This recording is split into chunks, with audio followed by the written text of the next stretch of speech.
Hello, everyone. This is Mirinol from the podcast On My Way from a Lawyer to a Mountain Nomad. Welcome back. I am excited to have a guest for our podcast today regarding our series of Nomad Talk. We have two people, and actually three of them, because they are traveling as a family from the Gourmet Family website. I have today Hillary, Mark, and Ollie.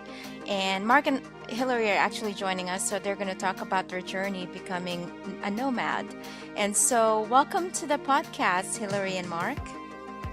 Thank you. Thank you. Thanks for having this time to chat with us. I'm really interested in knowing how it's been for you guys. As you may know, my podcast is about becoming a nomad, and I'm still in the process.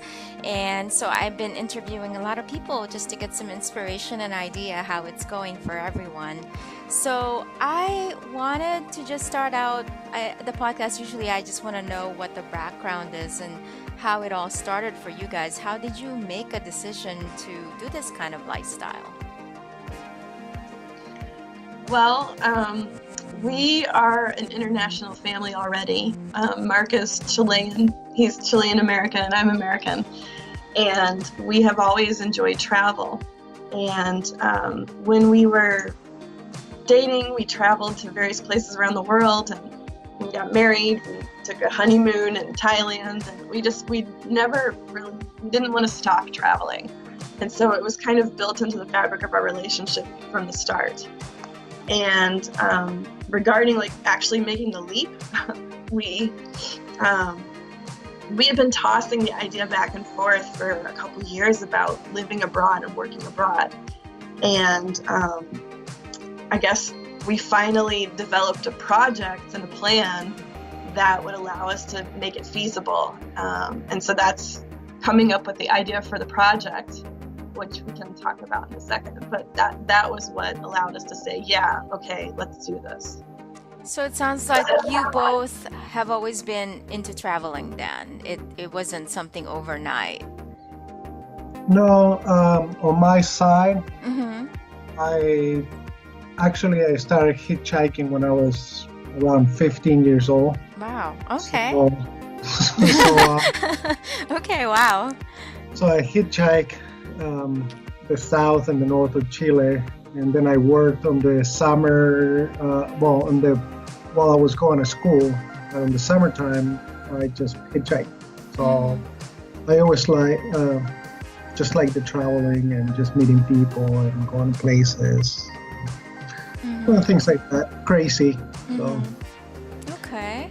Interesting. So did you both sort of thought that you were gonna be a nomad one day, that you were gonna pick up and go and travel? Is this something that you kind of already knew offhand, or was it sort of a shock for you guys?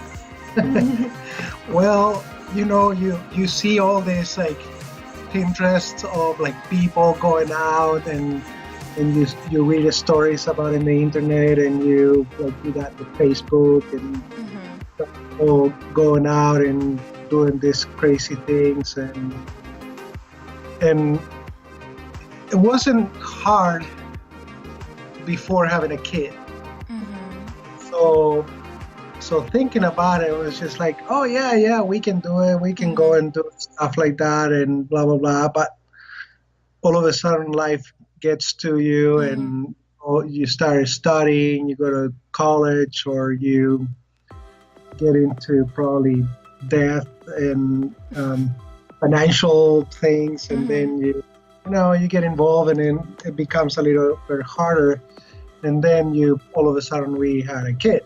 So I was like, okay, so we're comfortable in a place, but I guess it's just when you have that bug, you just gotta, you gotta go with it. Always, ever since I was a little girl, I would imagine these great adventures of me sailing on not sailing, but taking riverboats down the Nile and climbing mountains, and I always wanted to travel. Okay. And so it came as no surprise that I found someone that also wanted to travel. And when we decided it was time to have a child, we knew we wanted to raise a traveler. So even when we made the decision feel it to add to our family. Mm-hmm. We knew we wanted her or him or whoever it was going to be at the time to be a traveler with us. Okay, interesting. Because I mean, I don't have a child, but I always kind of thought if that ever happens to me, that I have a kid, I may have to consider to stop traveling. But when I met you guys, I was kind of amazed because, oh, I guess that's not really a reason to stop. And but for most of us, I think, even just having a 9 to 5 job is reason enough to stop, and having bills is a reason enough not to venture out. But I just thought it was fascinating that you both, actually take this leap of faith and actually travel. Now you travel as a family. So I don't even know if I have the guts to do that. I'm actually afraid for myself right now. I don't even have liabilities. So I'm like thinking after I first met you guys, like, oh my gosh, like, why am I so scared? There's like 3 of you and I'm only one person, and it's like there's still a lot of hesitation, from my end. So in a way, it's rather inspiring to know that, if you really want it and if you really have the bug, you can't really stop yourself from doing what you want. So that's Well, and the cool thing Mhm. about there being 3 of us is we take our home with us. Everywhere we go, we are a family, and we Yeah, can that's true. each other. That's a good point. So I want to actually take you guys back to your life before. I'm curious, what were you guys doing? Where were you? What kind of work you had before you ventured out? And what year did you, or what date did you leave your 9 to 5 world? I know you lived in the US beforehand. Yeah, from my side, I I done a lot of stuff. But my latest, I went to school for culinary arts, Okay. and I was working on a hotel down in Colorado. Mm-hmm. So I was pretty much working Monday through Friday, Saturdays and Sundays. I was in school and with a kid. So, Mm-hmm. so it was pretty crazy for me, just trying to get time with the kid, trying to study, uh, wake up early to go to work, things like that, and it got like really hectic and busy. So we weren't spending time with Olivia Mm-hmm. as much as we wanted to. Mm-hmm. And just we decided to have one kid, and think about it too is how expensive our um, Mm-hmm. education, like everything from food to clothing and the whole thing. So we were thinking, well, with one kid, the 3 of us, we can travel. Is gonna be a little bit more, but it's not gonna be really hard too. Mm-hmm. So on that side, I was pretty busy, and my wife too. Yeah, I was a library branch manager. Okay. I went to school, got um, my bachelor's in English literature, and then down the road I got my master's in library information science. And I like working in libraries a lot. I love it. Books and literacy and community, those are things I'm passionate about. But like Mark said, our lives got to a point where it was just constantly running and to try to spend time together. And we weren't going out with friends because he wasn't working an extra shift at the restaurant. I was being called in because someone was sick at my library. And it just got to be just this thing. I'm not even sure I could call it a life, Mm-hmm. because it was just a machine. Yeah. We had our parts and we were moving and we were moving, and we weren't spending the time with Olivia, and she was going to daycare like for ridiculous long hours. Like she was going from like 7 to 7 practically. Mm-hmm. And that's, it's not fair to any child to have to do that. But it just, and we were working and we had bills to pay, and it felt like all we were doing was working to pay the bills. Yeah. It didn't feel like we were working to give ourselves a better life. It felt like we were just working to pay bills. And And so like one day I was looking on, again, Facebook, and I saw this, I don't even remember what the picture was now, but it was it was a meme, and it had a picture and it had words, and it said like, life isn't all about paying bills or living to pay bills. And I was like, yes, it's not. And I think, like I said, we've been talking about living abroad, and we were addicted to House Hunters International, and we kept talking like, oh, someday. And finally we had a discussion. All the fear for me, like Mark has lived in another country. I've only done study abroad, so that's like a short-term living situation. But for me, all the fear just kind of disappeared, and I was like, you know, I only have this one life, as far as I'm aware, and I want it to mean something. I want to do something cool, and I would love to do it now while my child's young and while I can, you know, be fit and healthy. Yeah. And so that's, for me, that was the moment where all the fear went away. And I shouldn't say all the fear. There were other things that were nerve-wracking later on, but that was when I said, okay, I'm ready. And can you tell me, what kind of fears were you thinking about at that time?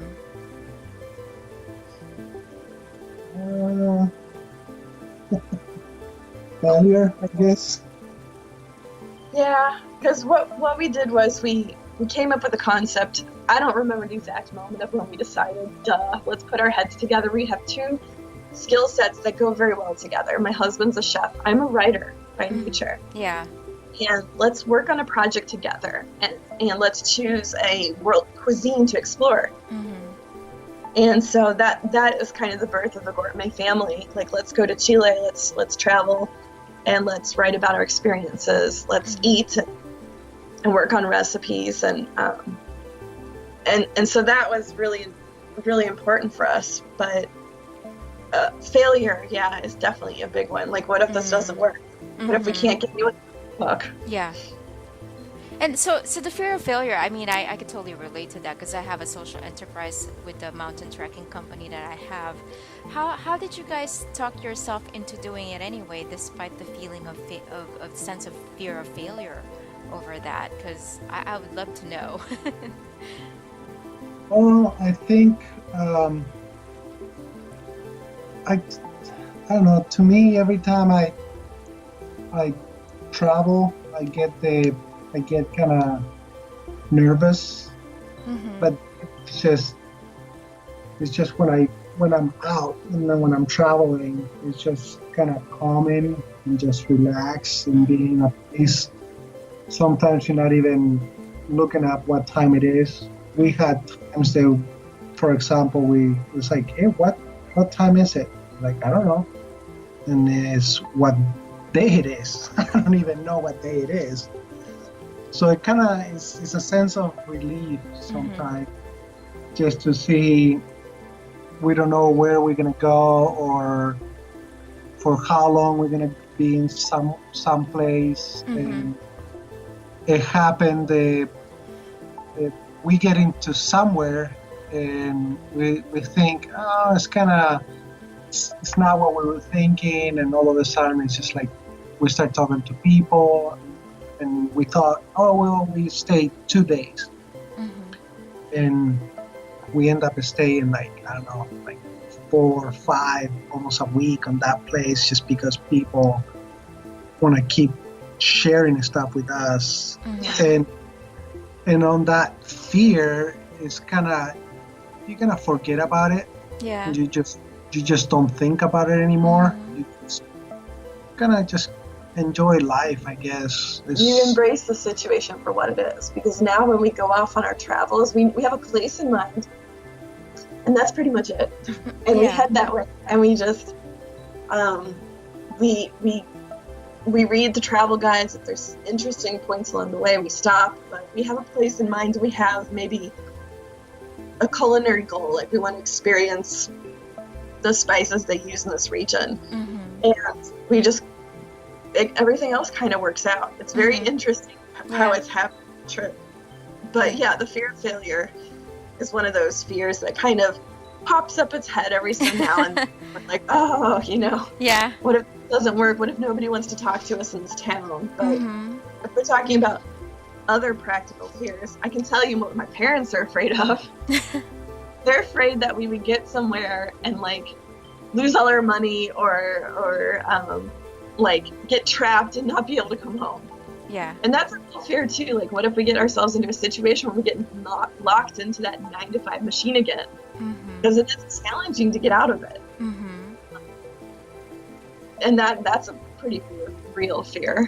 Well, yeah, I mean, when somebody has confidence, you know the place. It happens to everybody.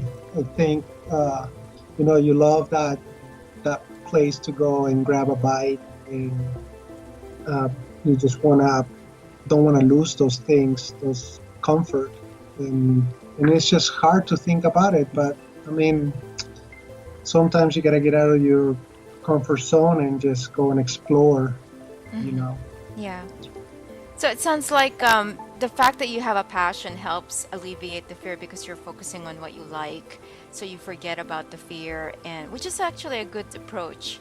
And I agree that the head pops out sometimes, the fear, and it kind of creeps in, but then you just live in the moment and realize that it's going to work out in the end, which I can totally relate because, things just happen. You meet the right people, you get into the right situations.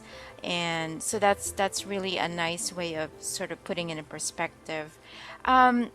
So tell me, when did you when did you leave your 9 to 5 then? When did you move out of your that old It was life? last year, about July. Oh, so it's almost over a year. Yeah, my last day as a fully employed person was June 30th of 2016. So June or July. Almost. Okay. But obviously we've been planning for a while before that. And so tell us about the planning pace. How much planning did you do? A fair amount. I think the most planning that you gotta do is just how to get your butt to the other country. It's more trying to figure out the logistics of everything. That requires a lot of planning. Yeah, especially with the nature of our project is traveling up and down the country of Chile and experiencing the cuisine, the people, and the culture along the way. We knew that our project needed a car. And we did research on how much cars cost in Chile, and we discovered that since we had already paid off our car in the US, it made more sense, and it ended up being less expensive in the long run to ship our car down to Chile via shipping container. It was like almost, 3 times cheaper since selling a car in the States. Probably you can get maybe $5,000 for a used car, maybe buy it. And then over here, cars are more expensive, so you end up spending minimum $10,000 to buy a car. Okay. So, and plus, not the type of car that we have. We have a Subaru, and there is the size that we need, for the 3 of us, plus luggage, and it's all terrain. It's been on several trips around the US, so we're comfortable with it. So it was a lot cheaper just to send that stuff, since we already were renting a shipping container. It was like, well, let's try to fit everything we can with the car and everything. Even if without the car, it would have cost the same money because you rented the shipping container. So just kind of pack everything inside and then just get it back into another place. Yeah, shipping all of our stuff, because we did choose to take stuff with us. Shipping it ended up costing us around $5,000 US. Okay. And when it got to Chile, there's some red tape in areas. For instance, in Chile, the only people that can bring used cars into the country are Chileans. So if we had been a 2 Americans with no Chilean background couple, we would not have been able to bring our used car. I see. And we had to pay tax on that too. Unless you move, you can say, I'm traveling this state, I'm not going to stay, what I mean? Because you keep running. there's a lot of people that come from like Europe, Mm-hmm. you know, places. We saw a lot of Americans driving motorcycles, but they gotta keep their U.S. License plate and insurance. Mm-hmm. So it gets expensive, Sure. but but different. I mean, with everything, with all outlanding, it comes to a price. Mm-hmm. There is cost involved in everything. There is a lot of planning. There is a lot of things that you should know first before. Depends of the way of you outlanding. So if you're gonna do like a car and you're gonna travel, for example, I don't know, from the States and you're gonna drive through all United States and just get to South America, Mm-hmm. you better know some how to at least how to change the tire and how to Mm. fix things. Yeah. So So and we had to think through all the things that we yeah, might encounter Mm-hmm. with travel, and then you gotta know a little bit of like what sickness you may hit. You gotta go to the doctor, talk to. You gotta Mm-hmm. know those things because if you get sick in the middle of nowhere, Mm-hmm. is you're the only one. You better be ready and prepared and Mm-hmm. all this so stuff. in a former life, Mark was an auto mechanic, and so he Oh, knows a lot great. about the care and keeping of automobiles. Oh, that helps a lot then. Yeah, definitely. It really did. But what we did ahead of time as part of our planning was he did tons of research on our specific vehicle. We have a Mm. Tribeca, which we love. Mm-hmm. And once we had decided we were taking it with us, he had to do research to kind of find ways to equip ourselves Mm-hmm. for our trip because we knew that if the Subaru was expensive in South America, the parts might be Yeah. expensive, nearly impossible to find. And so he did a ton of research for months trying to come up with a list of like the top things we need. And then he did some modifications on the vehicle. Like we had a really nice Rhino roof rack system installed, Mm-hmm. which is great. I love that thing. I was not sure why he was so excited about roof rack at first, and then he put that thing on, and now having lived with it, used it for months, I do love it. So we had to plan in that respect too, not just packing the stuff and getting it to Chile, but thinking ahead. Okay. With our project, we're going to be driving. We're going to Mm-hmm. be going to places where there is no civilization for hundreds of kilometers, Mm-hmm. and there really are places like that in South America. But then we had to look at our belongings in our house, and we had to downsize on every single thing we own. Like everything that you, as an adult, have worked toward owning, like the television, the Xbox, the furniture, like everything you've worked to fill your house with and make you feel like a real person in society, you suddenly turn around and say one day, I got to get rid of all this stuff. So Mm-hmm. that was an interesting decision, and it was very conflicting for us Oh. at times. Like Mm-hmm. we knew we had to get rid of stuff because we couldn't take it all to South America with us. We couldn't store it all in the U.S. But it also was very freeing. Like after a while, there were times where we'd be like, oh, this sucks. I hate choosing. But there are also times where like, this is nice. I only have this one box of whatever to worry about. Mm-hmm. So we had to downsize. Then we had to put our house in the market. Mm-hmm. Then what else do we have to do? Oh, of course we had to look into visas and medical. Mark mentioned medical Mm-hmm. situations. I have been on blood pressure pills since the day my daughter was born. It's a very strange thing that happens to some women. It's postpartum hypertension. Just a woman in good health who's not overweight can suddenly have their blood pressure skyrocket the day after their child's born. Hmm. And it can never go away sometimes. So I had to make sure I had enough blood pressure medicine with me. Mm-hmm. So I made an appointment with my doctor, do my really good yearly physical, and then ask for notes. You got to carry doctor's notes with you if you have medication that you're Mhm. taking in quantities. Mm-hmm. And then, of course, we had to look after our daughter and make sure she had everything she needed, Okay. shots-wise and that sort of thing. Wow. So it's a lot of information you have to go through, which makes sense. And I'm going to talk about the medical part because that's always an interesting part that not a lot of us know about how it would be like being a nomad with the insurance and everything. So I'll talk about that a little bit later. So, in terms of just the actual move, did you guys then ship your car and then you flew? Is that how you did it? Yeah, yeah, pretty much. Okay. We we're thinking in kind of when the time comes, we thinking if everything works out, kind of driving. Mm-hmm. Um, I guess to back to the States. We'll see. We're right now we're in the phase where we're weighing the pros and cons of that possible trip. Oh, Um, okay. yeah. You always, I mean, we are talking about like, okay, so if we don't like a place or there's situations that probably you're not happy with it, and then you just are like, okay, let's move along and do something. Keep moving. Just Mm-hmm. being a nomad, Yeah. and pretty much it's just you gotta see everything.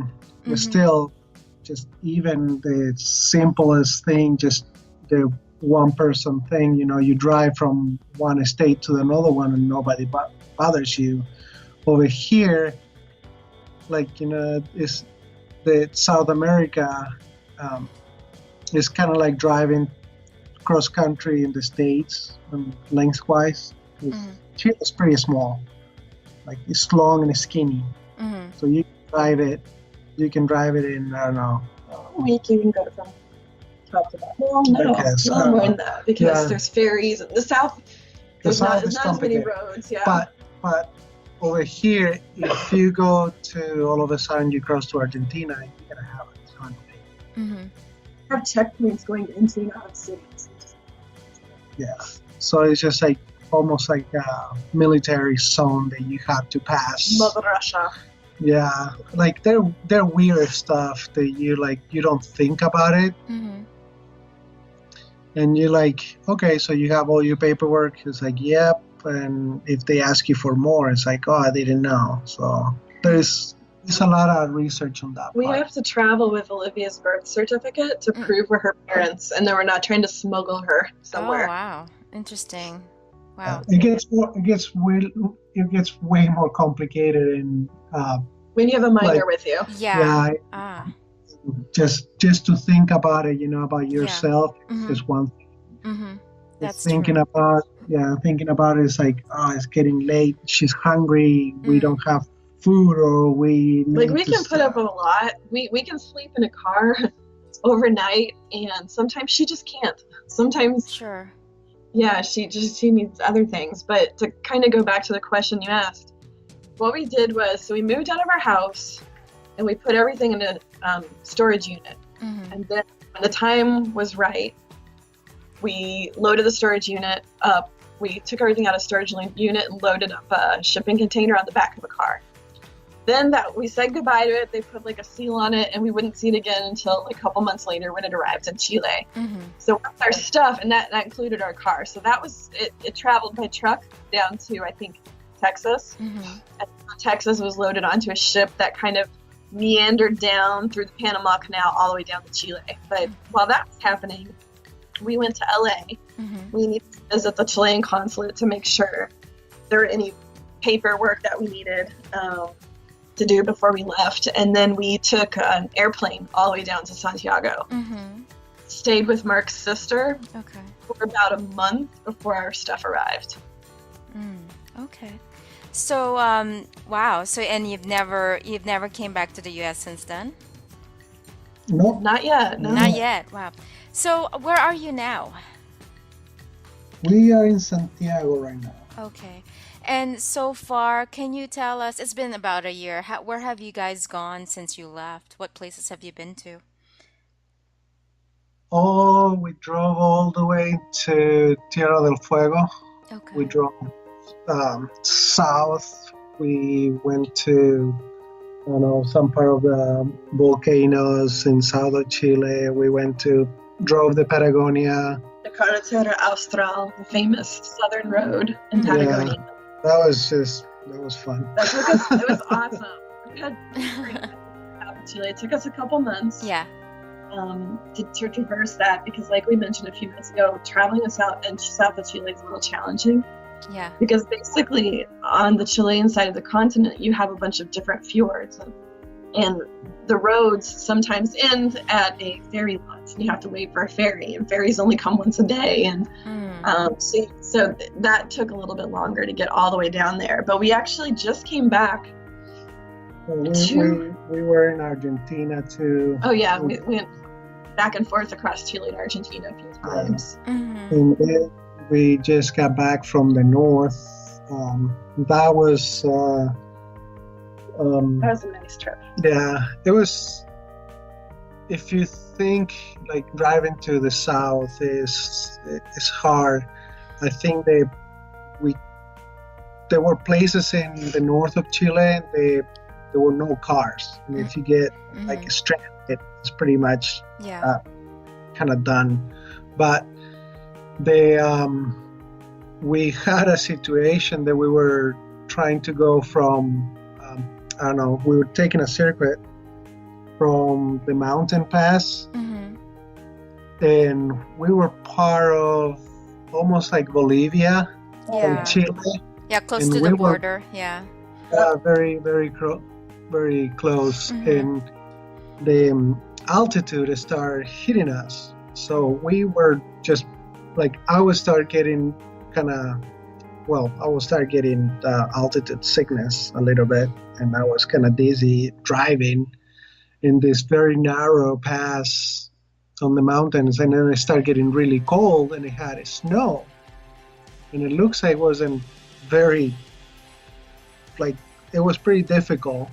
And we had extra tank of like can of gasoline, and but then my daughter started getting sick. Emotions. Yeah. So between there, we got to a point of she was feeling so bad that she just threw up everywhere. Oh no. In the car, so we had to kind of stop in the middle of this. It was really cold. We had to clean up, and I was just feeling horrible. And we were like, "Oh, we should go back to the town and then take a different road." And it was like, "Well, we've been driving for like hours and kilometers and kilometers, and and it was just like we just gotta keep going." But we didn't see a single car, like the whole day. We drove into a town, and it was like a dead, just nobody were poking their head out or anything. So it was frightening, actually. Yeah, that sounds a bit scary. Yeah. It was like, oh. That was the same day the llama chased me. Oh, yeah. Oh, the llama chased you. Llamas are usually nice and friendly. But, I was petting her. No, they're not. He was so nice, and I was petting the baby, and she looked at me and mommy with these like eyes from hell, and then she started chasing me. It was hilarious. Oh wow. I mean, there are good things and bad things about it, but yeah, we just got back from the northern Chile trip, and I enjoyed the north of Chile way more than I thought I would, because most of that's desert up there. Yeah. A lot of desert, a lot of high plains, but there's surprising forms of life even in the desert. Yeah, we have a bunch of pictures on our blog and the stories and things, details. Okay, great. I do want to talk to you guys about one thing that people always want to know is the money part. How did you plan for the financial part? A year ago you left, and how are you sustaining the lifestyle financially? We sold our house. So that helped. We sold our house, and some people, let me go back to the machine and my analogy of the machine. Some people put that money back into a bigger house and upgrade. True. And we chose not to do that. We decided that the house, the earnings from our house sales would help us basically do our project for a year in South America. Okay. And so we planned carefully. We budgeted, like I said, when Mark was doing research for all the things in the car, budget was always in the back of our head, and we've been keeping careful track of our money the whole time we've been down here. But that selling our first house has allowed us to fund this project. Mm-hmm. Now that it's been almost a year, I'm now doing freelance work. Oh, great. So it's always been my dream to be a full-time writer. And so I have been doing freelance writing and editing. And that is how we're going to be sustaining ourselves moving forward. We're also I'm going to be teaching some English classes down here for some pocket change. And that's what we're going to be doing until we finish our project here in Chile. Okay, great. Yeah, I mean, I certainly agree with the house thing. If you could sell your house, that would be a good source of income for a long period of time. But in terms of budget, I'm just curious. I know you mentioned you keep a tight budget. What is the average cost for you guys? Your family, 3 as well. So how much does it usually cost for you guys per month? So it's about 700,000 pesos, which... So it's about like maybe a little bit over $1,000 for 3 people. Okay. Yeah. And we are renting a house in Santiago. Ah, okay. Which I guess is cheaper than staying in an Airbnb or a hotel, right? I mean, renting would be the way to go. Yeah, and the way our project works is we go off on our trips and travel, and we live either out of the car, out of our trailer, or out of our tent. And then we come back to Santiago. Our days are basically filled. We go to the market 1 day a week, and then the rest of the days, while our daughter is going to a local kindergarten, we are cooking in the house. Mark does the cooking and the food prep. I take notes. We do photo shoots. Okay. And that's how we pass our days when we're in Santiago. So it's nice that we have our own space because we definitely need that for part of our cookbook project. Gotcha. So basically the way you set it up, you have a base and then from there you just travel and then come back to your base. Yeah. Okay. We met some other people along the trips. Like we keep in touch now. Fellow travelers. Yeah. Nomads. Nomads, and I met some crazy guys and girls that pretty much they've been out of their country for years. And they just rent a room somewhere, they stay in that town, and they get to know the town, and then they budget that, and then they keep moving. So they move from kind of town to town or wherever they land. And for example, in the north, for us, we were camping, so we were paying for campground. Yeah. And all of a sudden we were from there. We went to visit this small town called Pica, and there is very nice people. We met some guy over there, and then lead us to another guy that he was cooking, and then his brother came out, and he's like, well, you should stay this and this day because we're going to be doing this and we're going to be doing that. And we're like, well, we have to get out because we're still paying for the campground and we have a budget we have to follow. And he's like, well, you know what? I have a house and it's empty. You can stay over there, whenever you want. And it's like, wow. Yeah. And pretty much the guy just like, he was working on the house. He was building his house, and he just didn't want any money. He just told us to stay there, and it's like, you can sleep over there if you want to. Just come over with us. So we've met so many nice people like that who offer us their homes, their kitchen. Thank goodness. So Wow. it's just one of those things is you get to meet people, and then you can save money doing that, or you can crash somewhere. Here's the top secret that we have to share. Okay, great. What is it? The reason we have a lot of these opportunities is because of my daughter. Oh. Everyone loves Olivia. Oh, wow. They do. People just fall in love with her, and they love. I mean, she's cantankerous. She's spunky. She's smart. She's curious about the world, and people really love meeting a child on the road. And so people take you in, when you have a child, I guess they see you as more trustworthy than a random like backpack. Yeah. But Olivia has been like one of our top secrets for traveling because she is so friendly and people just love her. It's crazy, but it works. She's like our good luck charm. We get in touch with people and they don't say like, "Hey, how you doing?" I say, "Hey, how's Olivia?" If we get a text or anything like that. Yeah, they're like, "Hugs to Olivia." Wow. Unfortunately, I don't have a kid, so I don't have a weapon that I can use, or the secret, your top secret, anyway. But that's okay. But I see how that benefits you guys actually. I mean, with a child, because it is more trustworthy in terms of instead of a solo backpacker, So that's interesting concept. I never thought of it that way. So in terms of, so it sounds like you guys are really, in terms of finances, it's not something that you have to really worry about, which is great. And I mean, that's very encouraging. I want to dive into your projects because I know you have a website. So I want to know what is the mission, the vision? What are you guys doing exactly on a day-to-day basis? And do you have a 1 year, 2 year plan? I'd love to hear what it's about.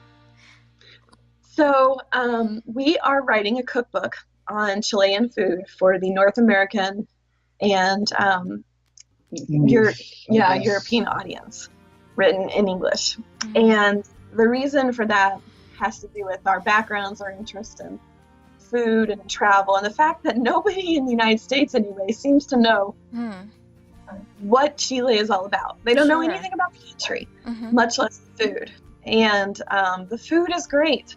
The food is, it's nothing fancy. It's not like French food with like 800 different sauces. But it's home cooking, and it's stuff that we have in the United States. We have pretty much all the same ingredients. I think there's maybe 6 different things that Chile has that's kind of specialized for Chile, but even those things you can find on Amazon. But, so what our project is to travel the length and breadth of Chile, and to meet people and talk to them about food and what they grew up eating and what they cook in their houses.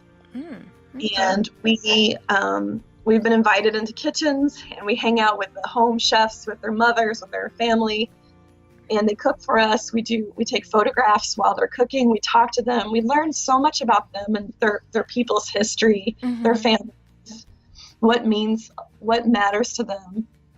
And we come back to Santiago later, and we recreate the recipes for an American audience. Oftentimes that means coming up with measurements when a home chef just like kind of tosses a pinch of something in that feels right. Yeah. So we have to figure out the measurements, and other times that means coming up with substitutes that you can find on the American market. For instance, there's a potato in northern Chile, Bolivia, Peru, and some parts of northern Argentina called chuño, and it's basically a freeze-dried potato.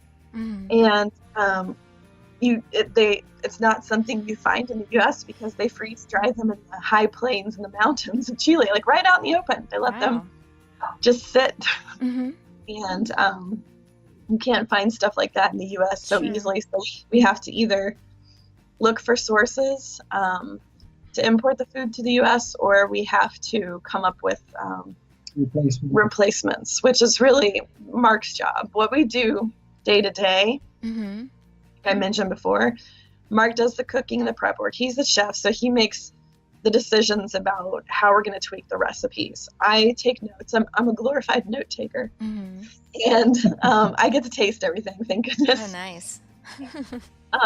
Usually everything we make, we have for dinner that day. Oh, okay. All 3 of us, and I do photos, he does photos, and then on our blog, it's our website, it's gourmetfam.com. It's FAM, short for family. I post pictures of our trip, the people we met along the way, the food we've tried, that sort of thing. Okay. Yeah, so pretty much we gotta figure out the food first and see what people might be interested to. Like, hey, this thing is not very popular over there, or like soups they have over here, sandwiches and things like that, and then we just make it. And while I worked in the hotel, the Embassy Suites Yeah. in Colorado, I used to like I got to try, and I made some stuff for people over there. They were from Chile, and they were like, "Ooh, that I never had." For example, green beans on a sandwich, and they were like, "Well, you should try it. This one is typical in Chile." And then they try it, and then they love it. So, but many people, they don't know anything about like the food or like the products. Everybody thinks like, like yeah, I grew up in Chile, and it's like, oh, the food is like Mexican. It's like, nah. Burritos? It's like they think it's Mm. like almost every South America food is Mexican. Okay. Yeah, I mean, we hardly know much about the Chilean dishes, actually. I live in Washington, D.C., and it's a pretty international city, but we don't have, I don't even think I recall ever going to a Chilean restaurant at all. Yeah, So, You yeah. know, that Mark brings to mind another important part of our project. Even when we were working crazy 9 to 5 jobs and busy all the time, we always found time to cook and Mm-hmm. have family meals. And we knew so many people who didn't. We knew so many people who were just relying on processed foods, quick frozen meals, Yeah. that sort of thing. And so the other goal behind our cookbook is to show people like you can make these great, these delicious, filling, homemade food, these meals that will sustain you and your family and that are not unhealthy. Mm-hmm. And you can do it even with crazy and lifestyles. they're not expensive, and they actually we had like growing up over here is everything from almost the same style, like from farm to table. Yeah. This going on in the States. Mm-hmm. You go to a market over here, they call it La Vega, and everybody comes from the farms with the trucks, and they sell the product, and they're cheap. I mean, for avocados, like I buy like, I don't know, 7 or 8 for $3. Mm-hmm. Wow. So yes, but besides the produce is cheap, is healthy. I mean, you see what you eat. You Yeah. you see a potato and you see a chicken, and just that makes a soup. Yeah. And we had A lot of whole animal stuff. yeah, and we've seen a lot of like one of the things that we found too in the state was Anthony Bourdain did an episode in Chile, in Santiago, and he did a route Mm-hmm. and shows some of the stuff that he really enjoyed. And we kind of looking up the same view, I guess. Okay. Simple meals, I guess. Wow, that's like an awesome project. I mean, food Right. sounds. I mean, you guys are eating like kings and queens. I'm jealous. I'm a hiker, so I usually eat dehydrated food. So I have to say, I must confess, food is probably not the best part of my life, especially now that I'm doing a lot of mountain trekking. But man, talking to you guys make me hungry. I gotta make sure I eat before I talk to you guys.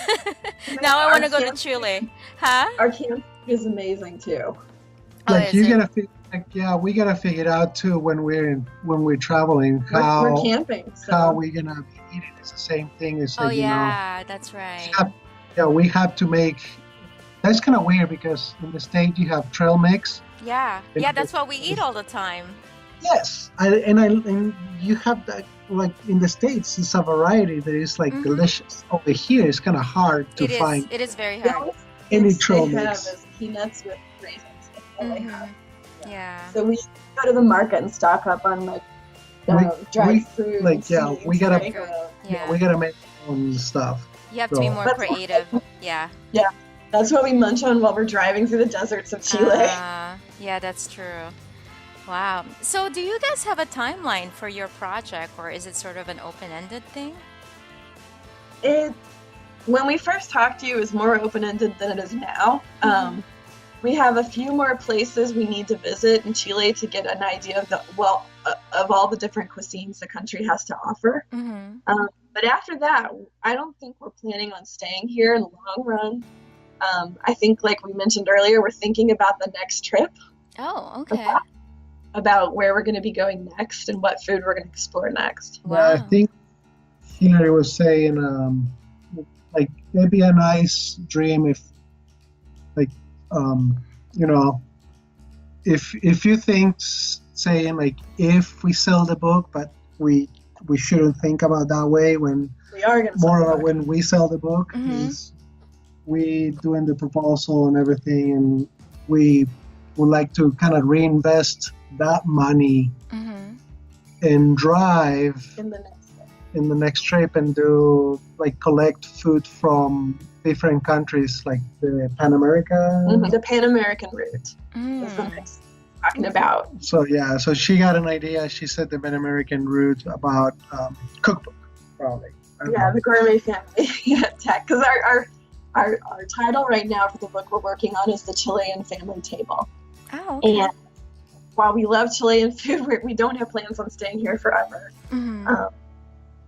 And we are, the phase we're at with our book is that we've probably done, I want to say like 75% of our travel, our research related travel. Mm-hmm. And we have a little bit more to do. Like I said, we have a couple more trips to do. So we have about roughly a third of the book. We have all the recipes and the photos. We've done the recipe tweaking for about a third of the book. Mm-hmm. And we're in our second search for an agent. When we first moved down here, we had written up a proposal for the book and we hit the agents and we got some positive responses, but a lot of the response were something to the tune of, "You're very early in your trip." So Oh, okay. now we're in deep. We've done the research. We have a lot of great recipes compiled, a lot of amazing photos. Mm-hmm. And so we're going to go out again and attempt to get an agent again now that we're in the thick of it. And we basically can prove that we can produce at this point. Oh, great. Okay. So we're not in the dream. Yeah. Yeah. Wow. And so, basically, you're going to be on the road for still quite a while. Then you have all these other plans after one project after another. Sounds like. Yeah, we're gonna see what our daughter can handle too. Yeah. So she's missing. That's the other fear that I had. Mm-hmm. Now that you mentioned our daughter. Sure. Yeah. One of the other fears that we had before was that if our daughter could handle it, Mm-hmm. if she was flexible enough to deal with the changes of moving to a new country and learning a new language. Mm. So that was another huge fear. How is she doing? She's doing great, actually. She's doing really good. She loves friends. She calls everybody friends. Everybody's Oh, her best nice. friend. So the good thing is right outside the door over here pretty much is a little park. So it's a bunch of kids. Mm-hmm. So she gets to play with the kids and they come and call for her. They just, hey, Olivia's here and blah, blah, blah. So she's learning the language. She's learning Okay. the Chilean Spanish. I And when guess. we are in Santiago, there's a little preschool kindergarten around the corner from our house. We can walk there in 5 minutes. And she goes for the mornings, Monday through Friday, Mm-hmm. so that she has her kind of formalized education and time with her peers. Mm-hmm. And then we do homeschooling stuff at home a little bit more loosely right now. And on that time, we have our own time to do cooking and kind of just do the stuff that we got to do without her on the, We've got a 6-year-old running around. Yeah. All time. I need this. I need Yeah, this. because she is an only child, and as such, she needs a lot of attention. Yeah. She's used to having undivided attention from her parents, and so having her go to a school for, I think she just goes for like 4 or 5 hours. Yeah, 4 hours in the mornings. It's not very long, but it gives us the time we need to kind of buckle down and concentrate on various parts of our project. Sure. So it sounds like she adjusted really well. How old is your child? 6. Oh, 6. she's 6. So have you had any challenges since you all became a nomad with respect to her adjustment? Yeah, there's been ups and down. Like she misses her Her grandparents. grandparents. Yes, yeah. And every once in a while, there'll be tears Yeah. Oh. about that. Or Mhm. sometimes she'll say, I miss the United States. Oh yeah. Oh. Yeah. She does, yeah. She does. So she She, does, yeah. She still kind of connects it as home, I suppose, or the oh yeah, she big does. time. She Yeah. does. Okay. Interesting. But it sounds like she's enjoying at the same time the adventure that you guys are Yeah, doing. yeah, it's very minimum what she just gets kind Upset of about. upset about it, or Okay. let's say lonely, Mm-hmm. because we spend so much time with her now. Yeah, We yeah. just while we're traveling, we are always together. We sleep together. Yeah. We eat.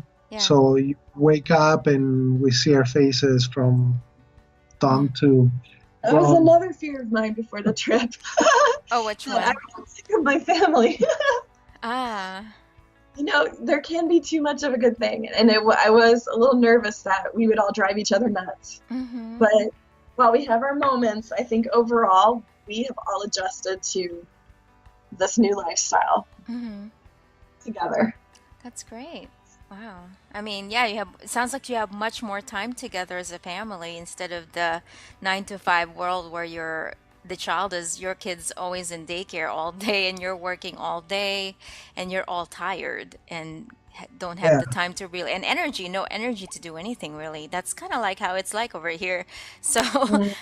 that's why I'm afraid to have kids in the US, to be honest. I don't think I'm Filipina. I think I'm gonna have to go move back to Asia and just raise them there because I know people who do that and I kind of understand it better now. Before it didn't make sense to me, but now it's like, yeah, there is a benefit to that. So, um, and plus I don't think, sorry about that. I don't think there is a 9 to 5 job in the States. There's always more. more There's than that. always, oh yeah, so Yeah, you know. yeah, definitely. Yeah. In terms of so I'm gonna move on to more the practical stuff. We did talk about the finances, which is always a curious thing for a lot of people.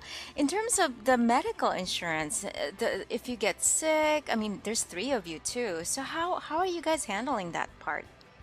So Don't get sick. don't get sick. Yeah. Oh, No. no. Oh, I don't know. That's a tough advice to follow.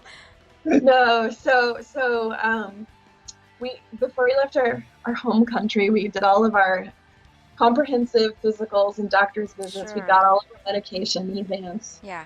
We needed it. And then we happen to know that medical expenses in Chile are not very expensive at all.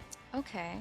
So we can pay out of pocket for a doctor's visit. Here in Chile would be like, it was 20,000 pesos It's at like one time. 20. It's like $20. 25, yeah, $20 to $25 to visit a doctor Mm-hmm. and get a prescription if you need it. Wow.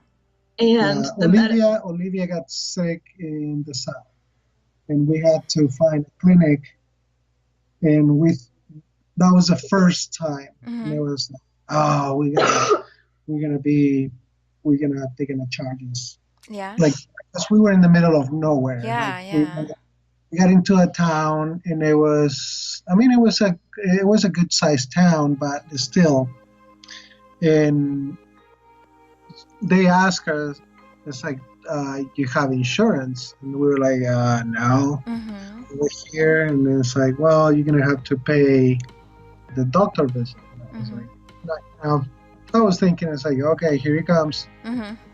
And it was like, well, it's like $20. I was like, oh, that's it? yeah, and she had lab work done, and that was also like it was like $6. No, it was like $6 for Yeah. Wow. So it's Yeah. very affordable for everyday Wow. care. So That's under $30, we took her to the doctor. She got labs, Mm-hmm. and the medication It was like Yeah, the medication was the most expensive, I guess, of everything. It was like $12. For but yeah, there's some stuff. I mean, if you got So we have Aflac. We have two different Aflac plans. We have hospitalization and we have accident, and those cover the big things that might go wrong. Yeah. And they do work in South America. So yeah, like if we have an accident, Aflac will pay for it and things like that. Oh, so you actually purchased family insurance then through Aflac? Yeah, pretty much. Wow. We had it for years. We had it for years. I had it, and we kept it because it still works overseas. Oh, it does. We looked all of our insurances back in the U.S. We'd call and ask and research about coverage, and medical insurance was not covered in South America. Our car insurance was not covered in South America, but the Aflac was, so we kept it. Yeah. And Aflac, is it just South America or is it all over the world? All over the world. Wow. Anywhere that something happens, Aflac will cover you. Okay. And do you mind? I just want to know how much does it cost monthly then for Aflac for 3 of you guys? It's like $20 per person, I guess. Depends of. I think it depends too of the plan that you get. It could be like, because they will sell you an accident plan, for example. You travel and you have an accident, they will pay for it. So it could be $20 to $30 per person. And we enrolled years ago. And then if you want to sign with the hospital too, so if you have an accident and obviously you're gonna end up in the hospital, and if you spend a night in the hospital or whatever, they will pay for the they will pay you to up to $500. Yeah, so they have it's very good for as a family, and it's very cheap as for individual. Anywhere from, like I said, $20 to $30, I think. I was gonna say, I think we pay like $90 for all of us. That's really cheap. This is medical insurance we're talking about. Well, It's accident insurance. Oh, it's accident insurance. So if you get into an accident, it covers you, which is actually a good thing to have. Yeah. So the way, I mean, everybody can look at it, but the way for us is pretty much, like I said, you have an accident, you're a runner or you are hiking. Yeah. All of a sudden you fell and you broke your leg. That is an accident. And then they will pay you money for that accident to cover it. Yeah. So whatever money that you receive, you can do whatever you want with that money. Interesting. You can pay for after you pay the doctor. So you pay your doctor, you should want everything, but whatever. And then because they send you to the hospital, and then you got to spend like a day or 2 days over there, or whatever. You take, if you have that coverage, they will pay you. I think it's like $500 per night. I think. Oh wow! Okay. Stay in the hospital. So they will not. You just send them the bill, and they will send you money. Wow. That's it. It's not like the insurance that will have to pay the hospital. You get the money and you decide what to do with it. Yes. Okay. When we were deciding whether or not to get an insurance plan here in Chile, Mark did the research. An insurance plan for all of us for health insurance per month is about 30,000 pesos, which is $45 US.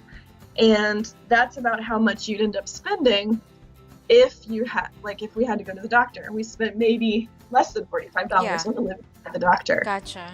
Yeah. So for us, spending the money out of pocket when we needed the doctor ended up being a cheaper option than having to pay regardless for insurance. So does that mean in Chile you can actually get medical insurance coverage as a foreigner, or is that yes, you can? Yeah, you can. You can buy like like a traveler insurance. Yeah, yeah. And the other thing too is not many people know if you have a credit card and you're going to be traveling and everything, there is a lot of credit cards. They have health insurance actually. Yeah.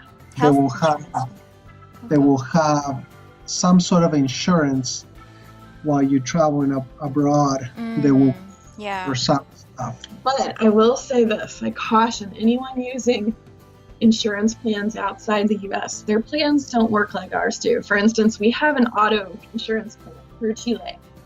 It is great. It has like 100 amazing benefits. Like pay for hotel if we get stranded somewhere. They pay for, what was some of the ridiculous things they pay for? For a driver. If we need to, there's all sorts of things that they'll pay for that don't even seem related to a car.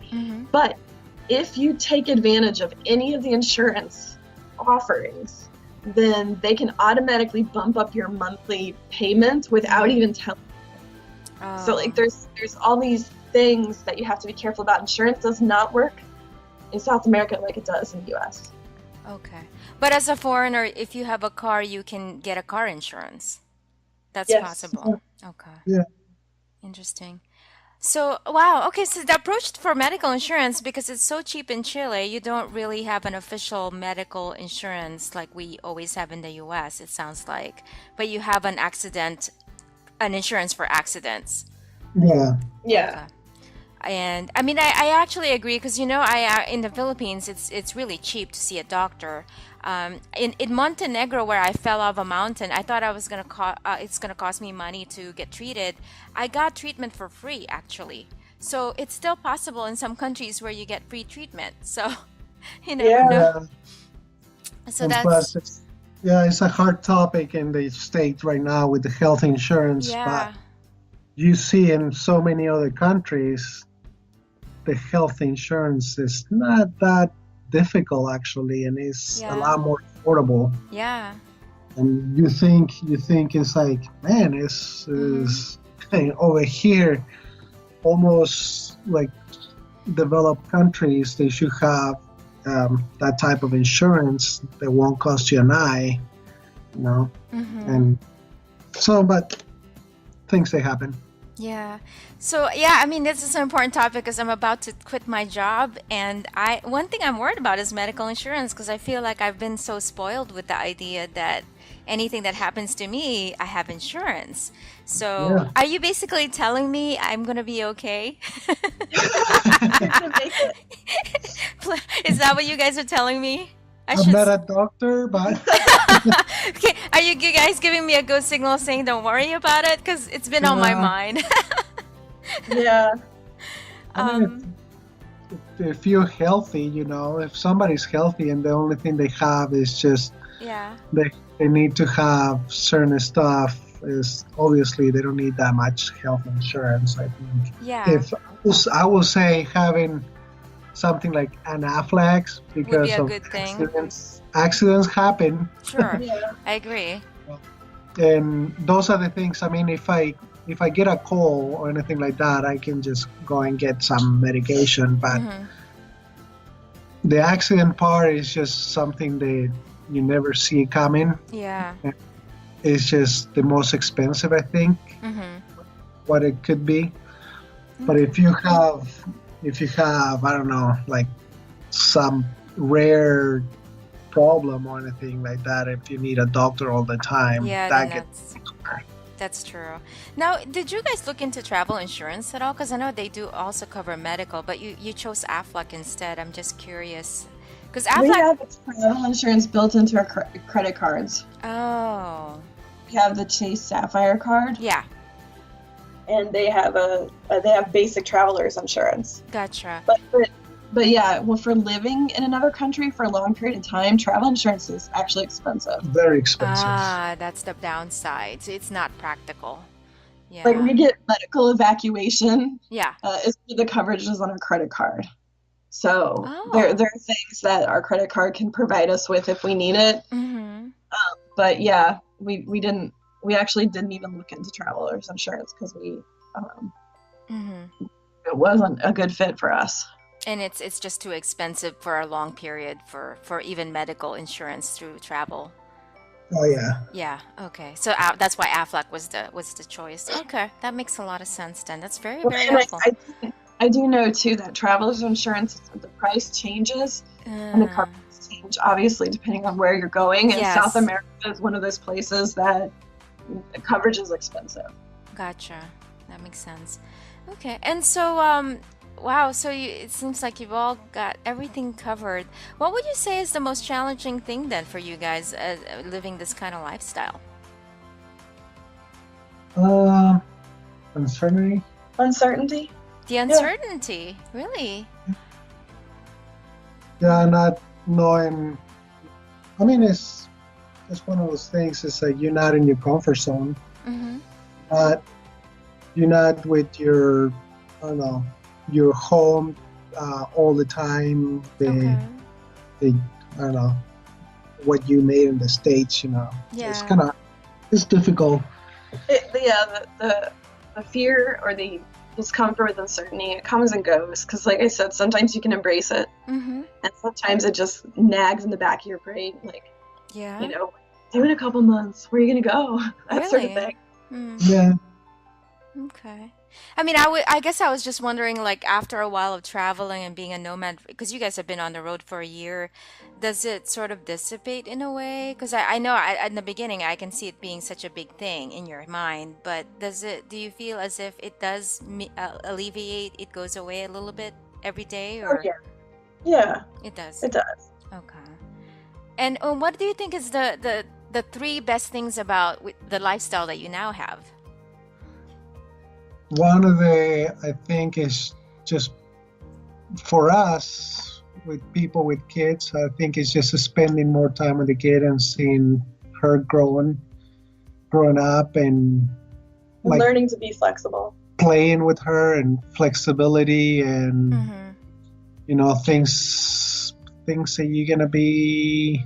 I think you're gonna be okay. I mean, so Mm-hmm. far we looked at everything and then we say, you know what, we're gonna be okay.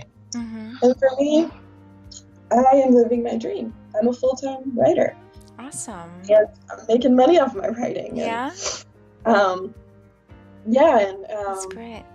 I don't think I would be there yet if I was still trying to juggle that on the side of a full-time job. Yeah. Gotcha. So it sounds like it's very fulfilling then. It's hard but fulfilling. Yes. Yep. Great. Okay. Wow. So do you have any other advice for nomads? Anything else that you learned along the road that you want to share? Well, I guess to the future nomads listening, I would say you're not the only one. When we were in South America, when we were in south of Chile, we were traveling, and like Mark mentioned earlier, we met so many other fellow travelers who had chosen to do it also.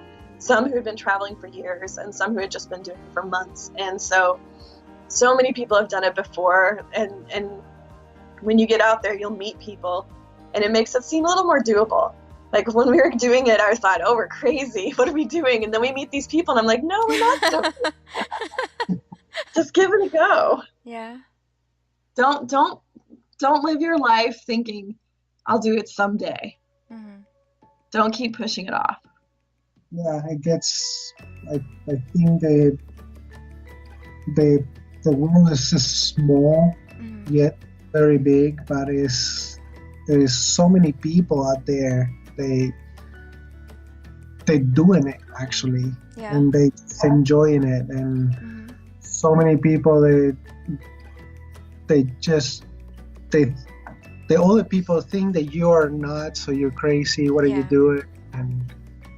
And going around, you can get lost, or what are you gonna do if you're hungry or things like that. But I guess that things just happen for a reason, and just things come the right way. So I think it's positive.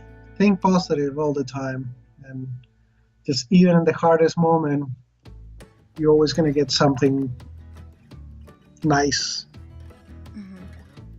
Great. So one last question that for the two of you, would you ever go back to the 9 to 5 world? Huh. I don't know. It'd be kind of hard. It would be hard. It would be like, hard, do you think? Yeah, Wow. our mornings are spent over a cup of coffee, sitting down at the table together, planning what we're gonna do, and we joke about the commute. But it would be, there would definitely be an adjustment. We could do it if we had to, but if we can continue the nomadic life, if I continue writing for for money and to help us survive day to day, that's okay with me. I'm okay with that. Are you okay with that? Yeah. Wow. It's kind of hard for me too, because like as a chef or somebody who cooks, it needs to have stability. You can't just tell your boss, it's like, hey, I'll be back in 3 months or whatever. You can't just drop everything. And if you get to that, you have to be responsible for things, But is for me, I like cooking, so I would like to somehow get something that will be fulfilling, do a job doing what I like. But yet, cooking is a hard thing. It's not for everyone. And you have to spend long time, long hours, and put almost everything into it. So I don't know. When it comes the moment, I think I just have to make a decision and then think about it and then just see how crazy I am. If we did go back to a 9 to 5 world, I think we would choose to have less possessions in our house. We would simplify the way we lived. Yeah. And we would be darn good at whatever 9 to 5 job we got, because we have all of this experience to back us up and make us stronger candidates for whatever that may be. Wow. Interesting. Wow, really? That's I always wonder how it would be like coming back if, let's say, you've been a nomad for a while. Would it help or would it not help? To me it's still a question mark, obviously, but I can see how it could be a very good thing, though, because you went through out there on the road. You're very vulnerable, and you learned a lot of lessons along the way. It's a lot of changes and adapting to different things. How can you not be a good candidate for any kind of job, right? Yeah. Plus you have to manage your own time. Yes. You have to. We do. You have to manage your own time. You have to manage your own budget. You have to manage those little things. You don't even think about it, and then you, like, people asking you probably in an interview, say like, "Can you do those things?" It's like, yeah, you know what? Yeah, I've done it. I can do it. It's not a problem. Yeah. Different situation, but it's the same thing. So, so yeah. Okay. Well, great. Thanks a lot to both of you. This has been really an awesome episode, because I learned so much from you guys, and it's really inspiring what you guys are doing. I love the fact that it's very unique what you're working on. I've never even I don't know much, to be honest, about the Chilean cuisine. And I was there in Chile, but I didn't get a chance to really get to know the food. And so I think it's going to be a big hit, what you guys are working on. It sounds really intriguing. And, I would love to one day maybe run into you guys in South America. You never know how it goes. Nomads. I've seen nomads, and I've actually run into them before, more than once, which is always interesting, because it's like they're nomads. You're not supposed to run into them because they're all over. You'll run into your friends back home because you know where they live and they're always there. But nomads, I've been surprised. I surprised myself with like how many times I've run into them on the road. So it's a small world, actually, and I think is one thing you learn when you're a nomad too. We're all sort of connected in a lot of ways. Yes. And our paths will, it will cross when it has to cross, So I wish you guys good luck. And I'd love to know more about your work. So I'm actually gonna post your website on the podcast as well, so people will can follow you Oh, thank guys. you. And Thank you. are you guys also on social media? If you want to just share, if you have any besides the website. Yeah, we have Gourmet Family website or Facebook page. Okay. I also have an Instagram account. It's under Hillary Dodge. Okay. But you can find everything also on our website Yeah, too. and I do like do the Google local Got it. guide.